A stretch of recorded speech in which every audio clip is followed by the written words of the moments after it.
참 예수님, 이관이 필립보입니다. 마태오복음서 9장 1절에서 17절 가르침을 합니다. 기도하고 시작합니다. 성부와 성자와 성령의 이름으로 아멘. 성령 하나님, 예수님의 모든 말씀과 하신 일을 잘 믿을 수 있도록 도와주시기를 예수의 이름으로 간절히 청합니다. 아멘. 9장 1절에서 8절. 예수님께서는 배에 오르시어 호수를 건너 당신께서 사시는 고을로 가셨다. 그런데 사람들이 어떤 중풍병자를 평상에 누워 그분께 데려왔다. 예수님께서 그들의 믿음을 보시고 중풍병자에게 말씀하셨다. 얘야, 용기를 내어라. 너는 죄를 용서받았다. 그러자 율법학자 몇 사람이 속으로 이 자가 하느님을 모독하는군 하고 생각하였다. 예수님께서 그들의 생각을 아시고 말씀하셨다. 너희는 어찌하여 마음속에 악한 생각을 품느냐? 너는 죄를 용서받았다 하고 말하는 것과 일어나 걸어가라 하고 말하는 것 가운데에서 어느 쪽이 더 쉬우냐? 이제 사람의 아들이 땅에서 죄를 용서하는 권한을 가지고 있음을 너희가 알게 해주겠다. 그런 다음 중풍병자에게 말씀하셨다. 일어나 내 평상을 가지고 집으로 돌아가거라. 그러자 그는 일어나 집으로 갔다. 이 일을 보고 군중은 두려워하며 사람들에게 그러한 권한을 주신 하느님을 찬양하였다. 예수님께서 배를 타시고 사시는 곳 카파르나움에 도착하셨습니다. 그때 사람들이 어떤 중풍병자를 평상 들것에 뉘어 데려왔습니다. 평상에 들려올 정도의 중풍병자라면 중풍의 정도가 매우 심한 상태입니다. 중풍병자를 데리고 온 사람들은 평상에 들려올 정도로 심한 중풍병자도 예수님께 가기만 하면 고쳐주신다는 믿음으로 데리고 온 것입니다. 그리고 평상 들것에 들려온 중풍병자도 예수님을 만나기만 하면 자기처럼 심한 중풍병자도 고쳐주신다는 것을 믿고 온 것입니다. 왜냐하면 사람들이 중풍병자를 예수님께 데리고 오기 전에 중풍병자에게 예수님을 만나면 당신의 병이 나을 수 있다고 알려주고 왔을 것이기 때문입니다. 중풍병자를 데리고 온 사람들과 들것에 들려온 중풍병자의 행동을 보신 예수님께서는 이 사람들은 나를 만나면 들것에 들려올 정도로 심한 중풍병자도 고쳐준다는 확신에서 왔구나 하는 것을 아셨습니다. 그래서 그들의 행동을 보시고 그 행동을 믿음으로 보셨다고 말씀하신 것입니다. 예수님께서는 중풍병자를 데리고 온 사람들과 중풍병자의 행동을 보신 다음 중풍병자를 고쳐주시기 전에 얘야, 용기를 내어라. 너는 죄를 용서받았다 라고 말씀하셨습니다. 그러자 율법학자 몇 사람이 속으로 이 자가 하느님을 모독하는군 하고 생각했습니다. 그러자 율법학자들의 생각을 아신 예수님께서 너희는 어찌하여 마음속에 악한 생각을 품느냐?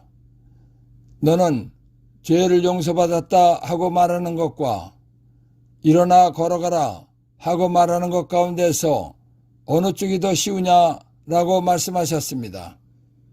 그런 다음 이제 사람의 아들이 땅에서 죄를 용서하는 권한을 가지고 있음을 너희가 알게 해주겠다 라고 말씀하셨습니다. 그리고 중풍병자에게 일어나 내 평상을 가지고 집으로 돌아가거라 하고 말씀하셨습니다. 그러자 중풍병자가 일어나 집으로 갔습니다. 예수님께서 중풍병자를 고쳐주시는 과정 중에서 너는 죄를 용서받았다 하고 말하는 것과 일어나 걸어가라 하고 말하는 것 가운데서 어느 쪽이 더 쉬우냐라고 하신 말씀은 이해가 잘 안 되는 말씀입니다. 왜냐하면 고쳐주실 것이면 그냥 일어나 걸어가라 라고 하면 될 것 같기 때문입니다. 그런데 예수님께서는 병을 고쳐주시기 전에 너는 죄를 용서받았다 라고 말씀하셨습니다. 예수님께서 왜 중풍병을 고쳐주시기 전에 너는 죄를 용서받았다 라고 말씀하셨나? 그리고 너는 죄를 용서받았다 하고 말하는 것과 일어나 걸어가라 하고 말하는 것 가운데에서 어느 쪽이 더 쉬우냐라는 말씀을 왜 하셨나 설명하겠습니다. 너는 죄를 용서받았다 하고 말하는 것과 일어나 걸어가라 하고 말하는 것 가운데에서 어느 쪽이 더 쉬우냐라는 말씀을 이해하려면 먼저 하나님께서는 어떤 분이신가부터 알아야 합니다. 하나님께서는 죄를 지극히 싫어하시는 분이십니다. 그렇기 때문에 죄가 있는 사람에게는 자비나 은혜나 치유나 기도응답을 해주실 수가 없으신 것입니다.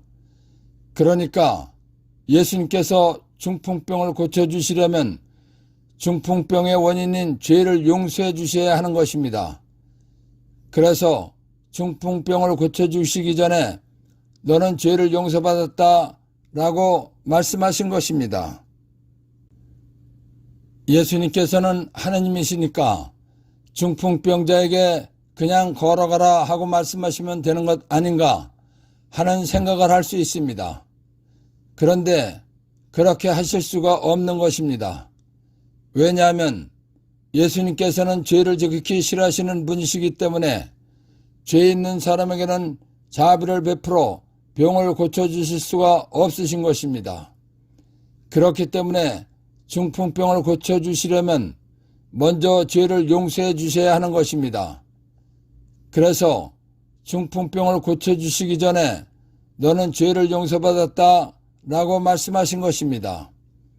너는 죄를 용서받았다 라고 말씀하신 다음 중풍병을 고쳐주신 이유는 하나님께서는 죄 없는 사람에게 자비를 베풀어 치유시켜 주시는 분이시기 때문입니다.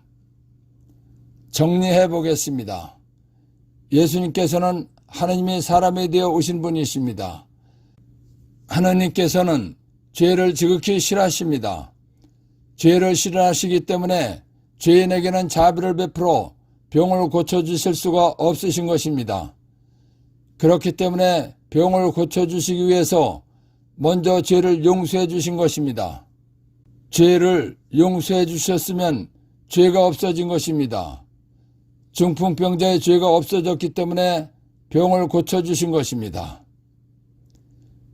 예수님께서 중풍병자를 고쳐주시기 전에 너는 죄를 용서받았다 하고 말하는 것과 일어나 걸어가라 하고 말하는 것 가운데서 어느 쪽이 더 쉬우냐라고 말씀하셨습니다. 그 이유는 중풍병을 고쳐주시려면 죄를 용서해 주신 다음에 고쳐주셔야 하기 때문에 하신 말씀입니다. 죄인에게는 자비를 베풀어 병을 고쳐주실 수가 없으신 예수님이시기 때문에 그냥 걸어가라고 하실 수가 없으신 것입니다. 병을 고쳐주시려면 어차피 죄를 용서해 주신 다음에 고쳐주셔야 하는 것입니다. 그렇기 때문에 일어나 걸어가라 라고 말씀하시는 것보다 너는 죄를 용서받았다 라고 하는 것이 더 쉬운 것입니다.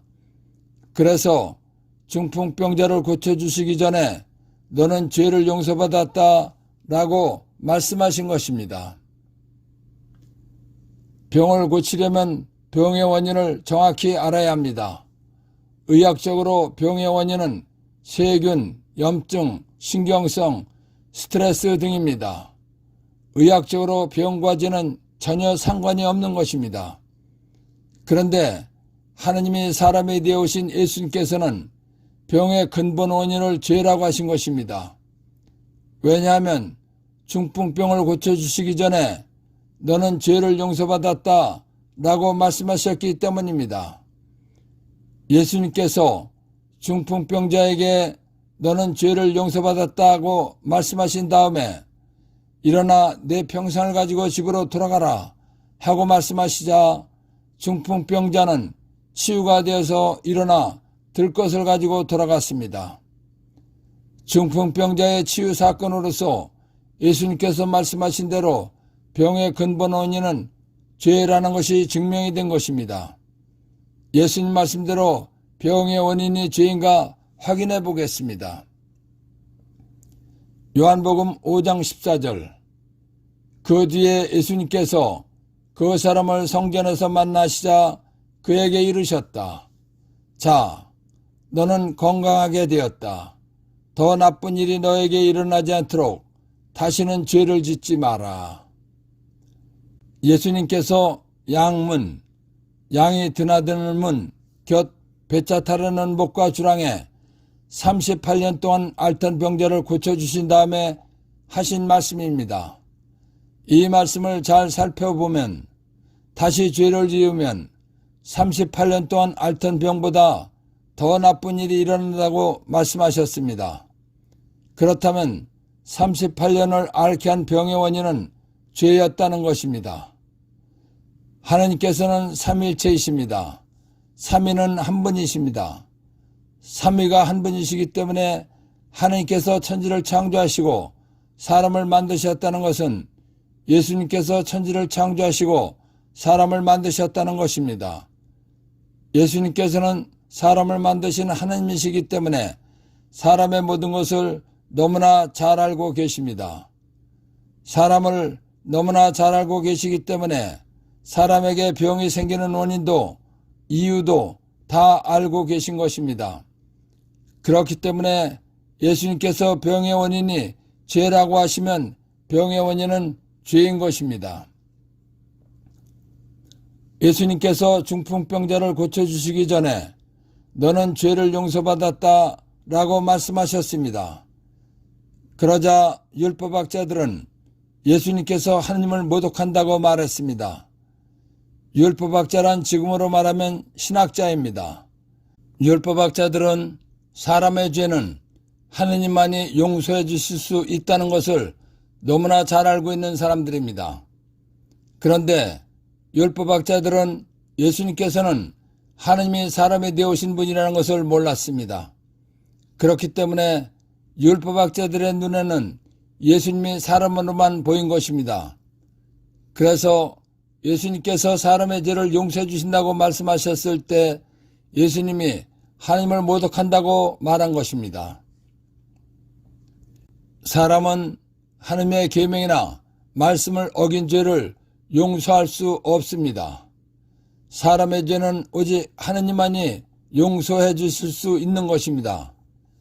그런데 예수님께서 중풍병자에게 너는 죄를 용서받았다 라고 말씀하신 다음에 일어나 내 평상을 가지고 집으로 돌아가거라 하고 말씀하셨습니다.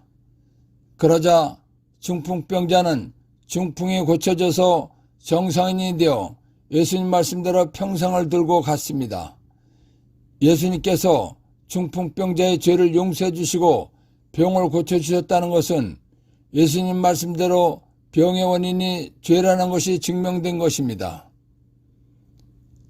예수님께서 말씀하신 대로 죄를 용서받은 중풍병자가 치유받고 일어나서 걸어감으로써 예수님께서는 사람의 죄를 용서하는 권한이 있다는 것이 증명된 것입니다. 예수님께서 죄를 용서하는 권한이 있다는 것은 예수님께서는 하느님이시라는 것입니다.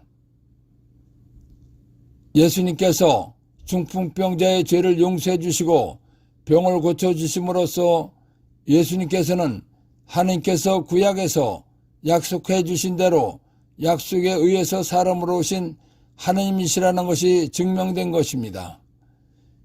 예수님께서 중풍병자를 고쳐주심으로써 예수님께서는 단순한 사람이 아니라 사람으로 오신 하나님이시라는 것을 세상에 알리시는 계기가 된 것입니다.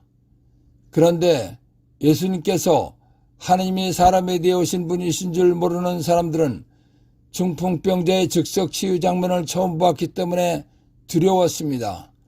그러면서도 중풍병자를 사람이 고칠 수 있도록 권한을 주신 하느님을 찬양하였다는 것입니다.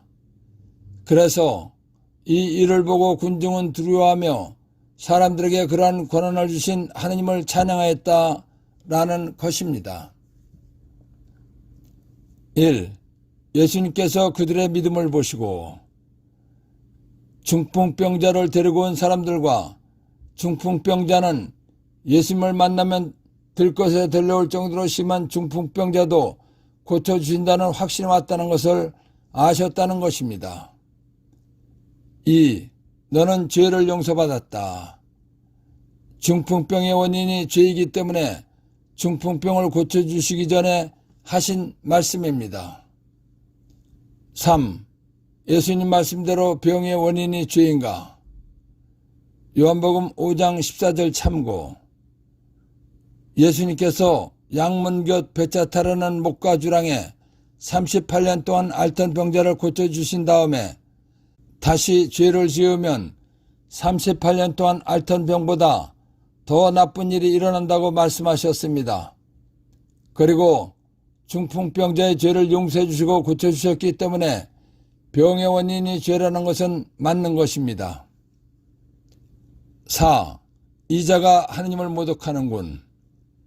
사람의 죄는 하느님만이 용서해 주실 수 있는 것입니다. 그런데 예수님께서 죄를 용서해 주셨다고 말씀하셨기 때문에 한 말입니다. 율법학자들은 예수님께서는 하느님이 사람이 되어오신 분이라는 것을 몰랐습니다. 5. 이제 사람의 아들이 땅에서 죄를 용서하는 권한을 가지고 있음을 너희가 알게 해주겠다. 예수님께서 죄를 용서해 준 중풍병자가 치유받고 일어나 걸어감으로써 예수님께서 사람의 죄를 용서하는 권한이 있다는 것을 알게 해주신 것입니다. 6. 사람의 아들. 사람의 아들 또는 인자는 고대 메소포타미아에서 유래한 근동지방의 관용구로 사람으로서 또는 나 자신을 뜻하는 것입니다. 유다교와 예수님 당시 많이 사용하던 말입니다. 7. 그러자 그는 일어나 집으로 갔다. 예수님께서 중풍병자의 죄를 용서해 주시고 일어나 걸어가라 하고 말씀하시자 들것에 들려왔던 사람이 걸어서 집으로 갔다는 것입니다. 중풍병자를 고치시다 해서 발견한 보물. 예수님께서 중풍병자를 고쳐주시기 전에 죄를 용서해 주시고 고쳐주셨습니다. 우리가 병에 걸렸다면 회개하고 고해성사를 보고 고쳐주실 것을 믿고 간절하게 기도하면 고침받을 수 있다는 것입니다. 9장 9절에서 13절. 예수님께서 그곳을 떠나 길을 가시다가 마테오라는 사람이 세관에 앉아있는 것을 보시고 말씀하셨다. 나를 따르라. 그러자 마테오는 일어나 그분을 따랐다. 예수님께서 집에서 식탁에 앉게 되셨는데 마침 많은 세리와 죄인도 와서 예수님과 그분의 제자들과 자리를 함께 하였다. 그것을 본 바리사이들이 그분의 제자들에게 말하였다. 당신네 스승은 어째서 세리와 죄인들과 함께 음식을 먹는 것이오? 예수님께서 이 말을 들으시고 그들에게 말씀하셨다. 튼튼한 이들에게는 의사가 필요하지 않으나 병든 이들에게는 필요하다. 너희는 가서 내가 나 하느님이 바라는 것은 희생제물이 아니라 자비다 하신 말씀이 무슨 뜻인지 배워라. 사실 나는 의인이 아니라 죄인을 부르러 왔다. 로마는 점령한 국가로부터 여러 종류의 직접세와 간접세를 걷어들였습니다. 세금을 거둘 때는 점령한 나라 사람을 채용해서 거뒀습니다. 세금 걷는 사람을 세리라고 합니다. 세리들은 관세, 통행세, 물품세, 토지세, 인두세 등을 거뒀습니다. 그렇기 때문에 유다인들의 눈으로 볼 때 세리들은 압제자인 로마의 이익을 위해서 일하면서 동족들을 이용하고 착취하는 자들이고 안식일에도 일하거나 직업상 이방인들과 접촉하는 기회가 많아 종교적으로도 정결하지 못한 자들로 여겼습니다. 그런데다가 정직한 세리들은 로마 당국에 가져다 주어야 할 금액보다 더 많이 거두어 부당한 방법으로 사리사욕을 채우기도 했습니다. 그래서 세리들은 백성들로부터 오는 무시와 멸시와 미움을 온몸으로 받으며 살았습니다. 세리들은 매춘부나 죄인들, 이방인들과 같은 불의로 취급받았고 반역자여 변절자로 간주되었으며 그들의 도덕성은 거의 인정받지 못했습니다.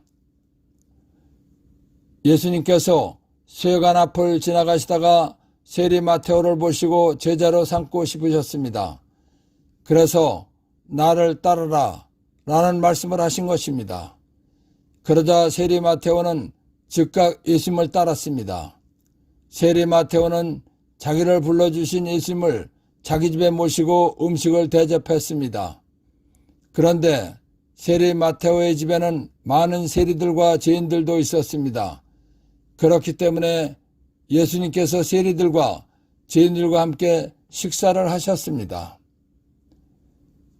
바리새인들은 율법을 가장 잘 지키는 사람들입니다. 그렇기 때문에 스스로 의인이라고 생각하며 사는 사람들입니다. 의인이라고 자처하는 바리새인들은 율법을 제대로 지키지 못하는 사람들을 죄인이라고 했습니다. 그렇기 때문에 의인이라고 자처하는 바리새인들은 죄인들과는 어울리지 않았습니다. 그러니까 당연히 식사도 함께하지 않았습니다. 또한 세리는 침략자인 로마에 붙어서 같은 동족인 이스라엘 사람들을 착취한다고 생각하기 때문에 세리들과는 더욱더 어울리지 않았습니다. 바리새인들은 예수님의 가르침이나 행적을 보았을 때 예수님께서는 분명히 대단히 훌륭한 분이시라는 것을 알았습니다. 예수님께서 의인이라고 자처하는 자기들보다 훌륭하신 분이라면 당연히 죄인들과 세리들과는 어울리지 않아야 된다고 여겼습니다. 그런데 자기들의 생각과는 달리 예수님께서 죄인들과 세리들과 어울려 식사하는 것을 보고서는 이해가 되지 않은 것입니다. 그래서 바리새인들은 예수님을 못마땅해 여기면서 제자들에게 당신네 스승님은 어째서 죄인들과 세리들과 함께 어울려 식사를 하는 것이냐고 물은 것입니다. 예수님께서는 스스로 의인이라고 자처하는 바리새인들이 예수님을 못마땅해 하는 말을 들으셨습니다. 바리새인들의 말을 들으신 예수님께서는 튼튼한 이들에게는 의사가 필요하지 않으나 병든 이들에게는 필요하다라고 말씀하셨습니다. 이 말씀은 예수님께서는 의인이라고 자처하는 사람들을 위해서 오신 것이 아니라 죄인이라고 하면서 하나님의 자비를 바라는 사람들을 위해서 오셨다는 것입니다. 바리새인들은 율법을 잘 지키는 것이 하나님의 뜻이고 하나님께서 원하시고 기뻐하시고 바라시는 것이라고 믿었습니다. 그래서 바리새인들은 율법을 충실히 지켰습니다. 율법에서는 하나님께 제사 드리는 것이 최고의 흠승 예배 행위입니다. 하나님께 제사 드릴 때는 희생제물을 바치는 것입니다. 하나님께 드리는 제사는 번제, 친교제, 속죄제, 보상, 면제제가 있습니다. 번제는 죄를 용서받고 하나님을 기쁘시게 해드리기 위해서 바치는 것입니다. 친교제는 죄를 용서받고 하나님과 친한 관계를 맺기 위해서 바치는 것입니다. 속죄제는 죄를 용서받고 하나님과 올바른 관계를 갖기 위해서 바치는 것입니다. 보상, 면제제는 하나님께 거룩한 것을 바칠 때 성실치 못하여 실수로 잘못했을 경우 죄를 용서받고 그 잘못을 벗어나기 위해서 바치는 것입니다. 또한 보상 면제제는 하나님께서 하지 말라고 하신 것을 모르고 했을 경우와 실수로 잘못한 죄를 용서받고 하느님과 올바른 관계를 갖기 위해서 바치는 것입니다. 레위기 4장 9절 제물을 바치는 이가 내장과 다리를 물에 씻어 놓으면 사제는 그것을 모두 제단 위에서 번제물 곧 주님을 위한 향기로운 화 불태우는 제물로 살라 바친다. 공동번역 레위기 4장 9절 제물을 바치는 사람이 내장과 다리를 물에 씻으면 사제들은 그것도 제단 위에 차려놓고 모조리 살라야 한다. 이 번제는 불에 타면서 향기를 풍겨 야훼를 기쁘게 해드리는 제사이다. 번제를 드릴 때 희생제물을 바치는 목적은 희생제물을 불에 살라 향기를 풍겨서 하느님을 기쁘시게 해드리기 위한 것입니다. 하느님께 바치는 모든 제사는 죄를 용서받고 하느님과 좋은 관계를 맺기 위해서 드리는 것입니다. 그렇기 때문에 구약시대에는 제사를 지내면서 희생제물을 바치는 것이 하느님의 뜻인 줄 알았던 것입니다. 제사 드릴 때 희생제물을 바치는 이유는 하느님께서 사람이 죄값으로 죽어야 할 것을 대신해서 희생제물이 죽은 것을 사람이 죽은 것으로 인정해 주시기 때문입니다. 사람이 죽어야 할 것을 희생제물이 죽는 것으로 대신하게 해주신 것은 하느님께서 사람을 사랑하시는 자비로운 분이시기 때문입니다. 사람의 죄값인 죽음을 대신해서 희생제물을 바치도록 규정을 만들어 주신 본뜻은 하느님께서는 사람을 사랑하시는 자비로운 분이시다라는 것입니다. 그렇기 때문에 하느님께서 바라시는 것은 희생제물이 아니라 희생제물의 본뜻인 자비라는 것을 배워서 알라는 것입니다. 희생제물의 본뜻인 자비는 남을 무시하지 말고 업신여기지 말고 하느님처럼 자비로운 마음으로 사랑해야 한다는 것입니다. 율법을 잘 지키는 바리새인들은 스스로 의인이라고 자처했습니다. 그렇기 때문에 율법을 잘 지키지 못하는 사람들을 죄인으로 여겼습니다. 하느님께서 인정하는 의인이라면 예수님의 도움 없이 천국에 갈 수 있는 사람입니다. 그러나 그런 의인은 이 세상에 단 한 사람도 없습니다. 왜냐하면 사람의 영적 시조인 아담이 원죄를 지은 다음에 자식을 낳았기 때문에 사람은 누구나 다 원죄가 있기 때문입니다. 사람은 누구나 원죄가 있기 때문에 모두가 죄인입니다.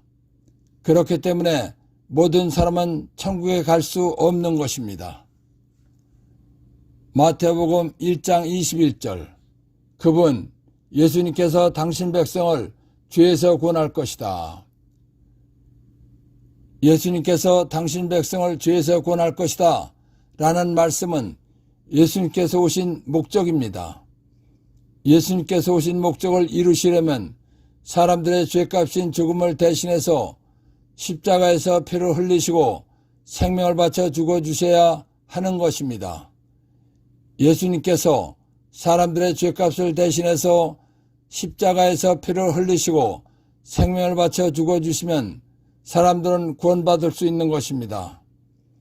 예수님께서 내 죄값을 대신해서 십자가에서 피를 흘리시고 생명을 바쳐 죽으셨다는 것을 믿고 세례를 받으면 구원받고 하늘나라에 가는 것입니다. 그렇기 때문에 예수님께서는 스스로 의인이라고 자처하는 바리새인들을 부르러 오신 것이 아니라고 말씀하신 것입니다. 그리고 예수님께서는 자신은 죄인이기 때문에 스스로 하늘나라에 갈 수 없다고 생각하는 사람들을 불러서 구원하여 하늘나라에 가게 하려고 오셨다는 것입니다. 그래서 너희는 가서 내가 나 하느님이 바라는 것은 희생제물이 아니라 자비다 하신 말씀이 무슨 뜻인지 배워라. 사실 나는 의인이 아니라 죄인을 부르러 왔다 라고 말씀하신 것입니다. 1. 마테오 직업이 세금을 걷는 세리였습니다. 2. 나를 따라라 제자로 삼으실 사람들에게만 하시는 말씀입니다. 3. 세리, 로마 제국에 속해 있는 지방에서 세금을 걷는 일을 하는 사람입니다. 4. 죄인, 율법을 잘 지키는 바리새인들이 율법을 잘 지키지 못하는 사람들을 말하는 것입니다. 5. 바리새인, 율법을 잘 지키는 구별된 사람이라는 것입니다. 율법을 잘 지키기 때문에 스스로 의인이라고 여겼습니다. 그래서 율법을 잘 지키지 못하는 죄인이나 세리들과 어울리지 않았습니다. 6. 당신네 스승은 어째서 세리와 죄인들과 함께 음식을 먹는 것이오? 의인이라고 자처하는 바리새인들은 죄인들과 세리들과 어울리지 않았습니다. 그런데 자기들보다 훌륭하신 예수님께서 죄인들과 세리들과 어울려 식사하셨기 때문에 못마땅하게 여기고 한 말입니다. 7. 튼튼한 이들에게는 의사가 필요하지 않으나 병든 이들에게는 필요하다. 의인이라고 자처하는 사람들에게는 예수님이 필요하지 않다는 것입니다. 그러나 죄인이라고 하는 사람들에게는 필요하다는 것입니다. 8. 나 하느님이 바라는 것은 희생제물이 아니라 자비다. 율법에서는 하느님께 희생제물을 드리는 제사가 최고의 흠승 예배입니다. 희생제물의 본뜻은 하느님께서 사람을 사랑하는 자비입니다. 하느님께서 바라시는 것은 사람을 사랑하는 자비라는 것입니다. 9. 희생제물, 율법을 어겨 죄를 지으면 저주나 사형을 받는 것입니다. 그런데 사람이 죽을 것을 양이나 염소나 소가 대신 죽어주는 것을 말하는 것입니다. 10. 인류 역사상 최고의 희생제물, 사람을 사랑하시어 사람의 모든 죄값인 죽음을 대신해서 십자가에서 피를 흘리시고 생명을 바쳐 죽어주신 예수님이십니다. 11. 사실 나는 의인이 아니라 죄인을 부르러 왔다. 예수님께서는 스스로 의인이라고 자처하는 바리새인들을 부르러 오신 것이 아니라는 것입니다. 자신은 죄인이기 때문에 스스로 하늘나라에 갈 수 없다고 생각하는 사람들을 불러서 구원하여 하늘나라에 가게 하려고 오셨다는 것입니다. 9장 14절에서 17절. 그때에 요한의 제자들이 예수님께 와서 저희와 바리새인들은 단식을 많이 하는데 스승의 제자들은 어찌하여 단식하지 않습니까? 하고 물었다. 예수님께서 그들에게 이르셨다. 혼인잔치 손님들이 신랑과 함께 있는 동안에 슬퍼할 수야 없지 않으냐. 그러나 그들의 신랑을 빼앗길 날이 올 것이다. 그러면 그들도 단식할 것이다. 아무도 새 천조각을 헌옷에 대고 꿰매지 않는다. 헝겊에 그 옷이 당겨 더 심하게 찢어지기 때문이다. 또한 새 포도주를 헌 가죽 부대에 담지 않는다.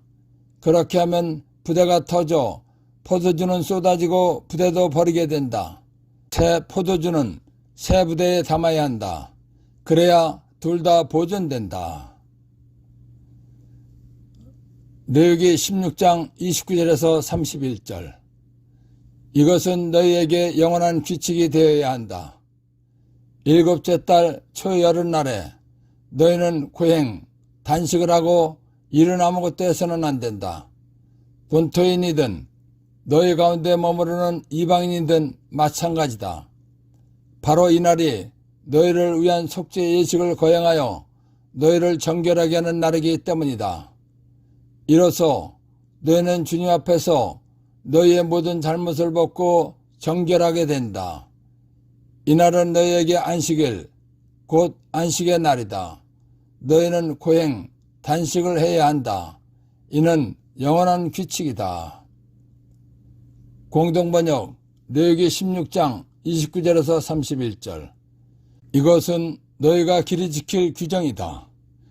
일곱째 달에 들어 그 달 10일이 되면 본토 주민이든지 너희 가운데 몸붙여 사는 사람이든지 할 것 없이 모두 단식해야 하며 아무 일도 해서는 안 된다.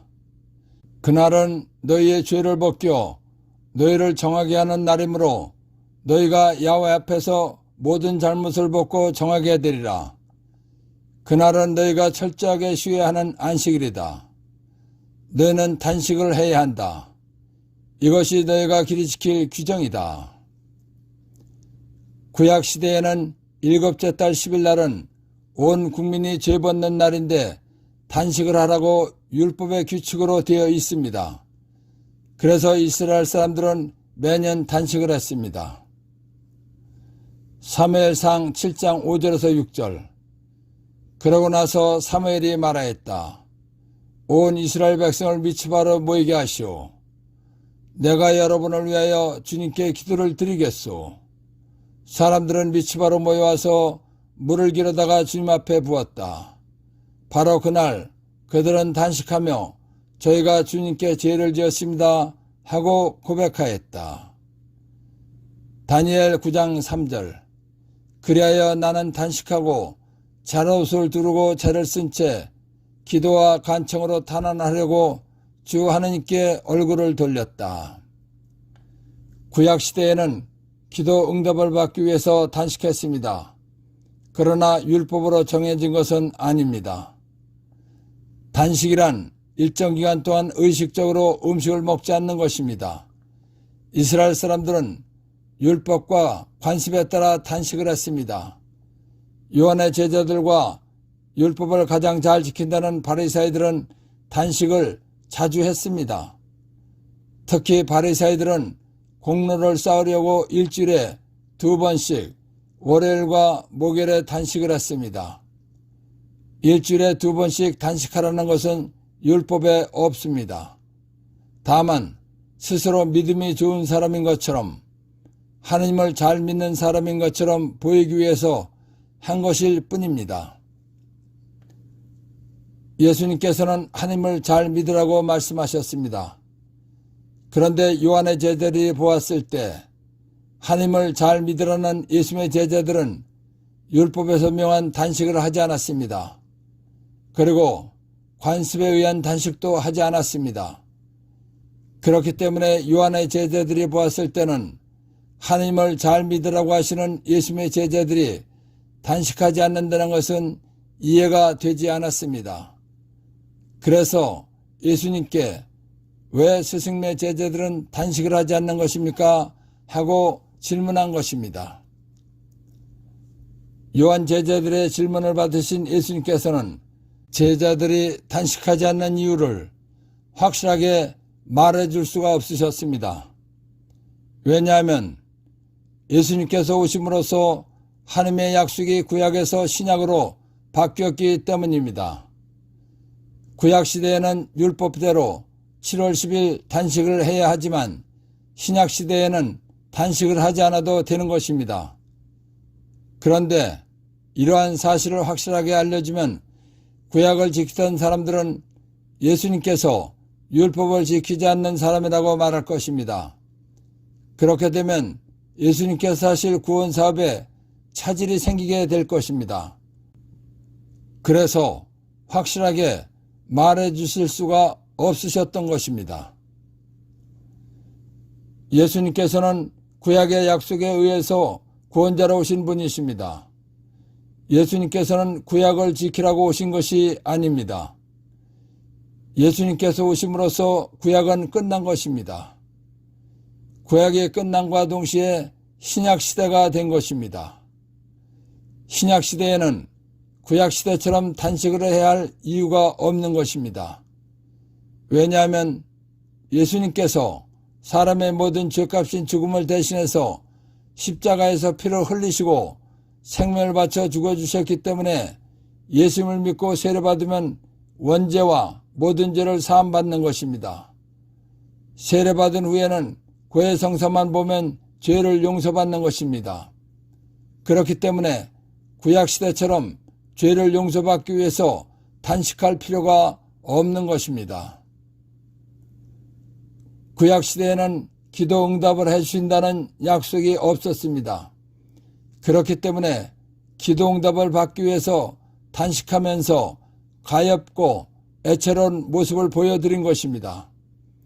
단식하면서 가엾고 애처로운 모습을 보여드린 것은 혹시 그러한 모습을 보시고 응답해 주시기를 바랐던 것입니다. 그러나 하나님께서는 단식을 해야 기도 응답을 해 주신다는 약속을 하지 않으셨습니다. 그러니까 구약시대에 기도 응답을 받기 위해서 단식한 것은 응답을 받기 위해서 최선의 방법을 동원해 본 것일 뿐입니다. 신약에서는 예수 이름으로 아버지께 청하면 들어주신다고 약속해 주셨습니다. 그리고 기도 응답 받는 방법을 많이 알려주셨습니다. 그런데 이러한 것을 모르는 요한의 제자들이 예수님께 왜 예수님의 제자들은 단식을 하지 않느냐고 물었기 때문에 마땅하게 대답해 주실 수가 없으셨던 것입니다. 그래서 구약에서 신약으로 바뀐 상황을 혼인잔치 손님들의 비유로 말씀해 주신 것입니다. 혼인잔치의 신랑은 예수님을 비유로 말씀하신 것입니다. 그리고 손님들은 제자들을 비유로 말씀하신 것입니다. 신랑을 빼앗긴다는 것은 예수님께서 유다인들에 의해서 사형을 받는 것을 비유로 말씀하신 것입니다. 신랑을 빼앗기는 날에는 제자들도 단식한다는 것은 예수님께서 십자가에 못 박혀 돌아가시면 제자들도 마음이 슬프기 때문에 단식한다는 것을 비유로 말씀하신 것입니다. 그래서 예수님께서 그들에게 이르셨다. 혼인잔치 손님들이 신랑과 함께 있는 동안에 슬퍼할 수야 없지 않느냐. 그러나 그들의 신랑을 빼앗길 날이 올 것이다. 그러면 그 제자들도 단식할 것이다 라고 말씀하신 것입니다. 구약의 율법과 관습을 근거로 단식 질문을 받으신 예수님께서는 이제 율법 시대는 지나가고 신약인 진리 시대가 시작되었다는 것을 비유로 말씀해 주시고자 하셨습니다. 그래서 아무도 새 천조각을 헌옷에 대고 꿰매지 않는다. 헝겊에 그 옷이 당겨 더 심하게 찢어지기 때문이다.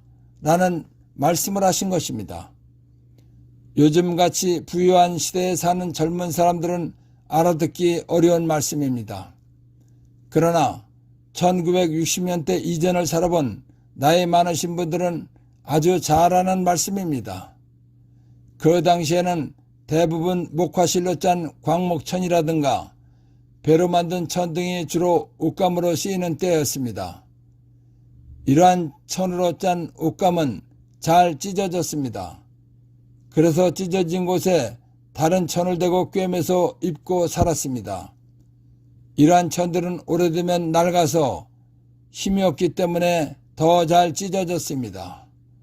오래되어 낡은 옷에다가 튼튼한 새 천을 대고 꿰매면 낡은 천과 새 천의 강도가 맞지 않기 때문에 새 천은 그대로 있는데 헌옷은 계속 찢어지는 것입니다.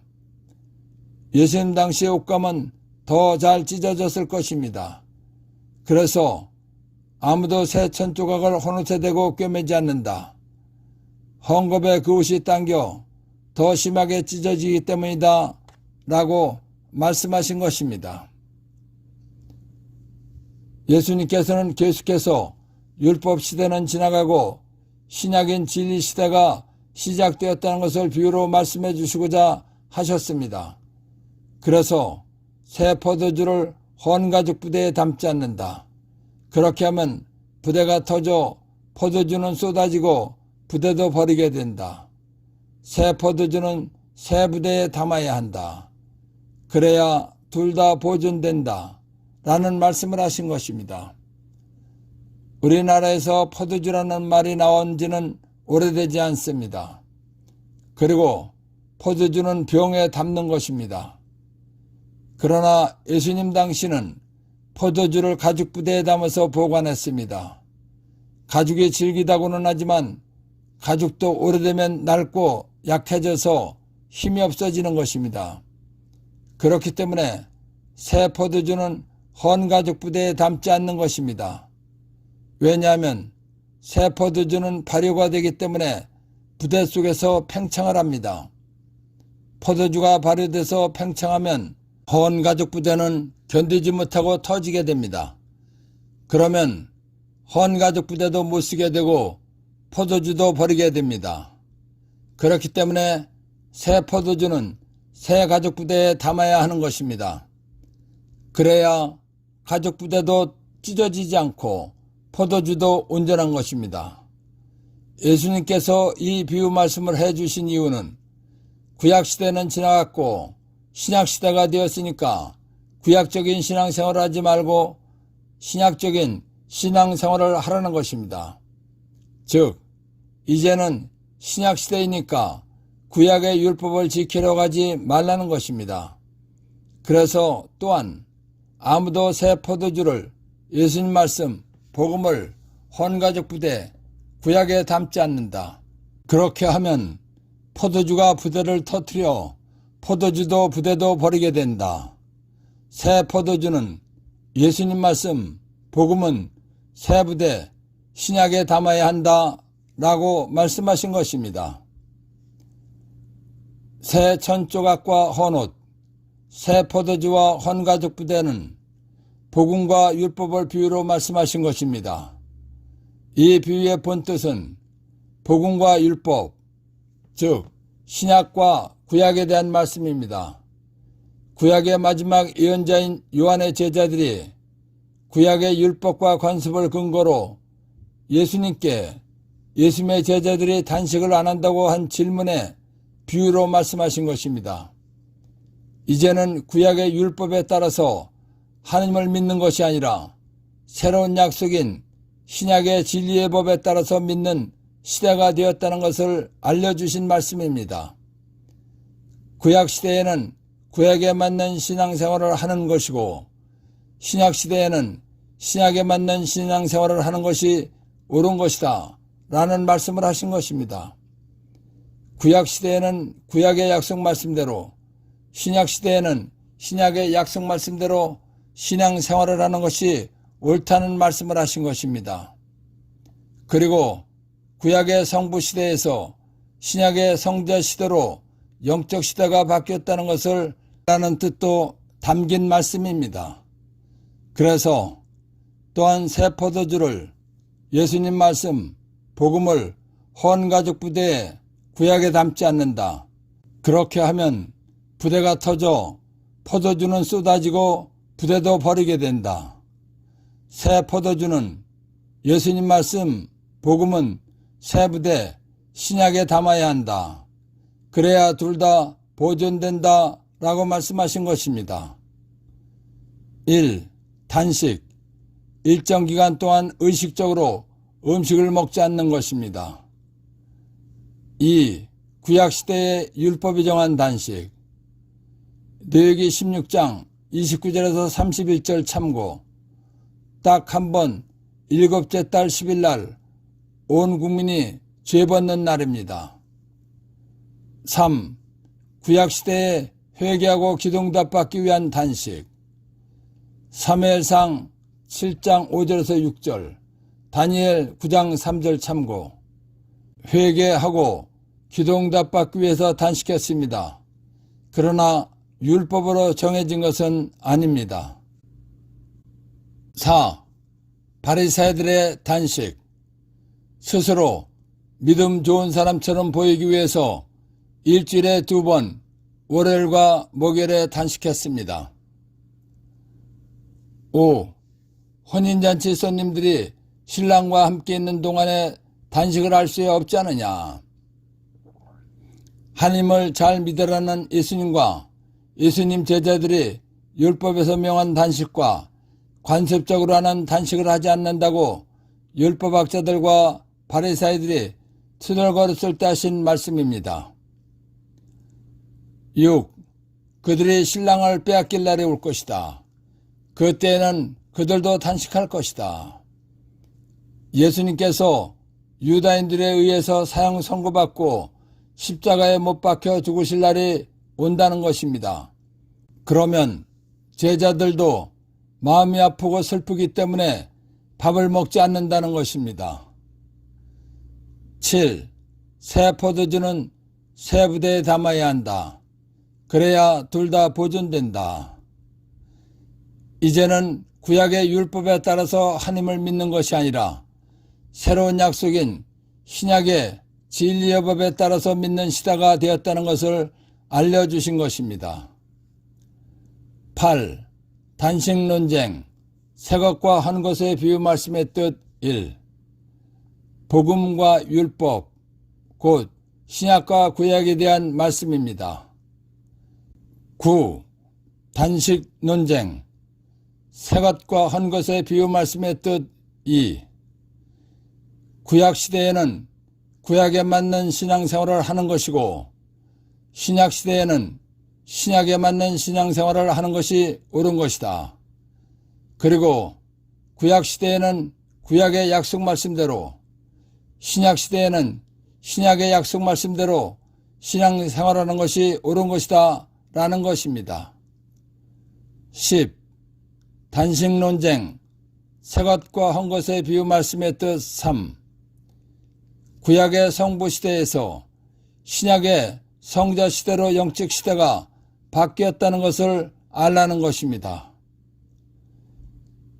예수님의 모든 말씀과 하신 일을 잘 믿도록 도와주신 성령 하느님과 하느님 아버지와 예수님께 감사의 큰 박수를 드립시다. 아멘.